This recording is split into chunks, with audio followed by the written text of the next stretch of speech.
cremos em Deus Pai, Mãe, Todo-Poderoso, Criador do céu e da terra, com todas suas cores e etnias, e em Jesus Cristo, seu único Filho, nosso Senhor.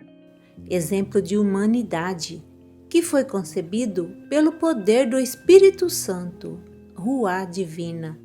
Nasceu da Virgem Maria, negro e pobre. Padeceu sob o poder de Pôncio Pilatos. Foi crucificado, morto e sepultado à semelhança do que sofrem as pessoas negras nas periferias. Desceu ao Hades, ressuscitou dos mortos ao terceiro dia, para a esperança de quem morre diariamente. Subiu ao céu, está sentado à direita de Deus Pai e Mãe, Todo-Poderoso, que deseja pessoas pretas, indígenas, brancas e amarelas ao seu lado, de onde há de vir a julgar os vivos e os mortos, conforme o amor e a justiça. Cremos no Espírito Santo, que deu e dá força e sabedoria às pessoas negras para resistirem criativamente aos maus tratos e às injustiças na Santa Igreja Católica, na comunhão dos santos e das santas, que reúne todas as gentes sob a graça de Jesus, na remissão dos pecados, mesmo do racismo, na ressurreição da carne, porque todo o corpo é sagrado, na vida eterna, descanso de todas as lutas e gozo de todas as vitórias. Amém. A Semana de Oração pela Unidade Cristã desafia a olhar e reconhecer o pecado do racismo presente na história e na sociedade brasileira. Você já parou para pensar que a primeira lei da educação de 1837 proibia pessoas pretas de irem à escola e a lei das terras de 1850 negava o direito de terem propriedade? Em 1888, com a Lei Áurea, a escravização foi extinta do nosso país, mas não estabeleceu nenhum tipo de reparação às pessoas escravizadas e seus descendentes. Será que a escravidão foi mesmo extinta?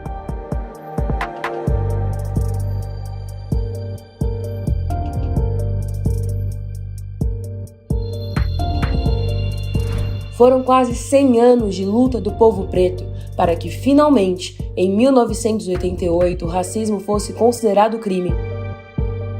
No entanto, as pessoas negras ainda enfrentam diversas formas de discriminação e exclusão social na sociedade brasileira.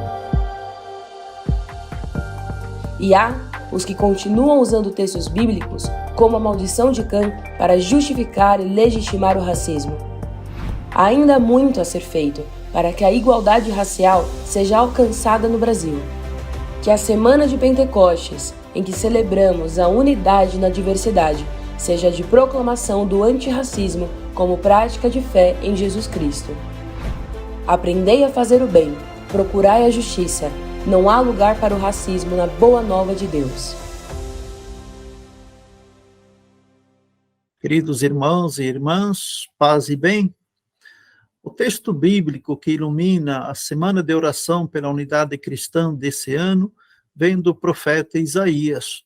Aprendei a fazer o bem e procurai a justiça. É importante notar que o profeta Isaías era um profeta do templo, era um sacerdote que atuava dentro do templo em Jerusalém. E esse texto está justamente bem no início do primeiro capítulo de Isaías, onde Isaías percebe, a presença de muitas pessoas da elite da época que vinham oferecer grandes sacrifícios a Deus, traziam animais, touros, pretendendo agradar a Deus. O profeta Isaías denuncia essa hipocrisia, pois ela é uma falsidade, é uma oferta falsa a Deus, já que essas mesmas pessoas são as pessoas que lá fora cometem injustiça, que oprimem o pobre, que oprimem os pequenos e agora querem apresentar-se diante de Deus, querendo agradar a Deus. Então, Deus repete que não quer injustiças, pois isso não agrada a Deus. Então, Deus pede, né? Aprendei o que é o bem, a fazer o bem, procurai a justiça. E fazer a justiça é justamente, né, atender, socorrer os órfãos, as viúvas, os pobres, os doentes. Isso sim é uma oferta que agrada a Deus. Se nós lembrarmos das primeiras comunidades cristãs, nós vemos também que entre elas reinava uma grande unidade, a fraternidade. Eram comunidades onde perseverava, né, a pluralidade e a diversidade, ou seja, todos cabiam nessas comunidades, todos viviam como irmãos, como irmãs, independente de raça, independente de qualquer tribo que pertencesse ou qualquer povo, e todos viviam como irmãos, viviam a verdadeira fraternidade, o amor ensinado por Jesus. Portanto, esses exemplos de duas comunidades, a comunidade de Isaías e as primeiras comunidades cristãs, também nos ajudam a iluminar o tema, né, da semana de oração deste ano, a questão do racismo. Nessas comunidades, na primeira comunidade de Isaías, o racismo estava presente numa elite que discriminava, e o profeta condena. Nas primeiras comunidades cristãs, a presença da diversidade, da pluralidade, denunciam que é impossível ser comunidade cristã se não há respeito por todos os outros. Portanto, o racismo que nós vivemos em nossas comunidades hoje, no nosso país, é totalmente contrário a essa beleza que eram as primeiras comunidades cristãs. O racismo é crime, o racismo é uma injustiça, o racismo é pecado. Um outro texto que nos ajuda a iluminar essa realidade também vem do profeta Miqueias, que diz: respeitar o direito, amar a fidelidade, caminhar humildemente com o seu Deus. Miqueias, capítulo 6, versículo 8. Portanto, isso que agrada a Deus, respeitar o direito, amar a fidelidade e caminhar humildemente com o seu Deus. Caminhar humildemente significa caminhar em conjunto, caminhar como irmãos, caminhar sem haver discriminação. Nós vemos hoje uma sociedade que ela é marcada justamente pela discriminação. O racismo no Brasil não existe por acaso. O racismo existe e tem suas raízes históricas. Ele é fruto da injustiça. Quando o povo negro foi tirado da África, onde vivia em suas comunidades, em suas terras, foi trazido à força para o Brasil. Aqui, além da injusta escravidão, também foram desfeitos os laços familiares. E com isso o povo sofreu, foi escravizado e, ao mesmo tempo, inicia-se todo um processo de discriminação, né, e de racismo. Mesmo quando houve a liberdade, que nós chamamos a libertação da escravidão, entre aspas, né, não foi dada ao povo negro as mesmas oportunidades que foram dadas aos povos europeus e brancos que vieram para cá. Esses tiveram as suas terras, as suas condições para que pudessem iniciar uma vida. Né, aos negros que foram libertados falsamente, né, foram jogados na rua, né, sem o direito a ter uma terra. Inclusive, havia leis na época que impediam que uma pessoa negra pudesse ter uma terra. Ao mesmo tempo, junto com o povo negro, nós encontramos a mesma injustiça contra os povos indígenas. Estes estavam aqui em sua terra, viviam tranquilamente, esta terra lhe foi tirada, foi roubada, e muitos povos ainda até hoje lutam para que seja feita a demarcação das suas terras. Portanto, nós vivemos essa contradição dentro de nós, dentro da sociedade brasileira. né? Enquanto uma elite branca se apodera dos bens e de direitos, nós encontramos, né, a discriminação, o racismo, né, e toda a sorte, né, de desigualdade social. Para corrigir essa situação, é necessário, antes de tudo, um grande processo de reconciliação. Reconciliação exige, antes de tudo, a conversão. A conversão significa mudança, mudança de mentes, mudança de corações. É preciso mudar, e é preciso dar as mãos, e é preciso perdoar, e é preciso reconciliação e início de uma vida nova. É preciso ver que vidas negras sim importam, que vidas indígenas sim importam, que cada vida negra, indígena, tem o mesmo valor que uma vida branca. E para corrigir também todas essas desigualdades, é necessário também que nós iniciamos, né, um processo muito importante, restaurador, e que passa por políticas públicas. E o início disso deve acontecer nas escolas. Não é justo que as escolas melhores que nós temos, né, elas sejam frequentadas unicamente pela elite, por filhos das elites. Deveriam haver a paridade para todos. Ao mesmo tempo, o ensino nas escolas, né, deve recuperar toda a verdade sobre toda a história do nosso país. É preciso que as crianças aprendam desde cedo qual é a raiz dessa grande diferença que nós temos entre nós mesmos na nossa sociedade. Que as crianças aprendam desde o início, conheçam a história da escravidão e todos os males que ela produziu. Outra política pública necessária e importante é a questão das cotas. As cotas devem ser um instrumento que proporcionam, né, que grande parte dessa parcela do povo negro possa também ter acesso, né, aos lugares onde hoje, basicamente, são dominados pelas pessoas brancas. Ou seja, em nossas universidades, se nós olharmos hoje, não há uma proporção de estudantes como é a proporção da nossa sociedade. Se nós olharmos na questão política, nas nossas câmaras de vereadores, deputados, nós vemos novamente que o povo negro, indígena, não está devidamente representado. Se nós olharmos nos concursos públicos, em outros setores, nós vemos como essa discriminação se perpetua. Portanto, né, a valorização e a necessidade de implantação das cotas é necessária. Outra questão é a do Estatuto da Igualdade Racial. Esse estatuto já foi aprovado, já está em vigor, mas precisa sair do papel e se tornar uma realidade prática.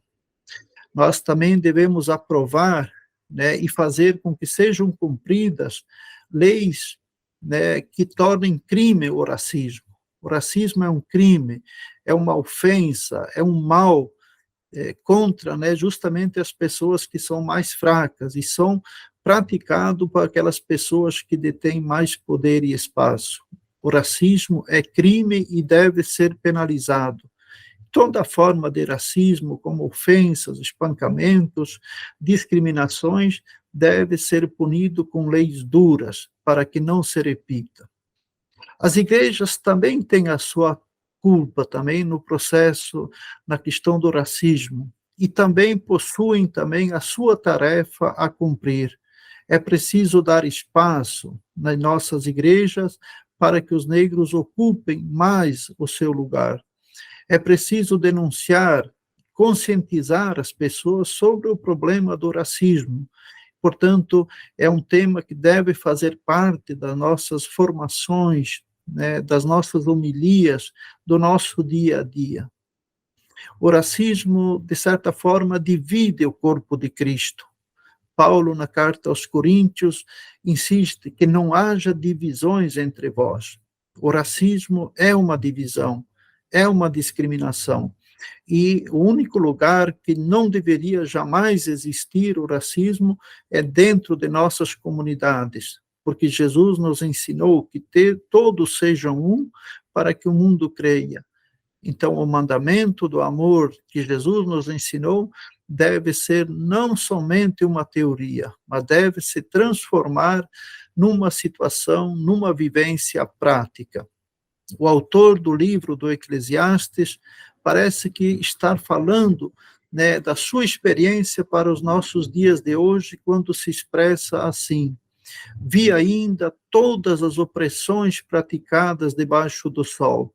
Eis as lágrimas dos oprimidos, e não há para eles consolador. A força do lado dos opressores, e não há para eles consolador. Esse texto, escrito 300 anos antes de Cristo, né, é um texto que parece iluminar a nossa situação, pois é isso que nós vemos diariamente na nossa sociedade. Essas lágrimas dos oprimidos, o clamor dos oprimidos, o clamor do povo que sofre com essa praga do racismo, né, continua clamando a Deus, exigindo justiça. A partir do versículo bíblico do livro de Isaías, aprendei a fazer o bem, procurai a justiça, nos leva também a algumas reflexões que é importante para essa nossa semana de oração da unidade cristã. Que vozes não estão sendo ouvidas em nossas comunidades? Quem não está sentado à nossa mesa e por que não está ali? Que igrejas, comunidades, religiões estão fora de nossos diálogos, da nossa ação comum, da nossa oração pela unidade? Ao orarmos juntos durante a semana de oração pela unidade cristã, o que gostaríamos de fazer a respeito dessas presenças ausentes? Racismo é uma ferida, racismo é uma chaga aberta em nossas comunidades.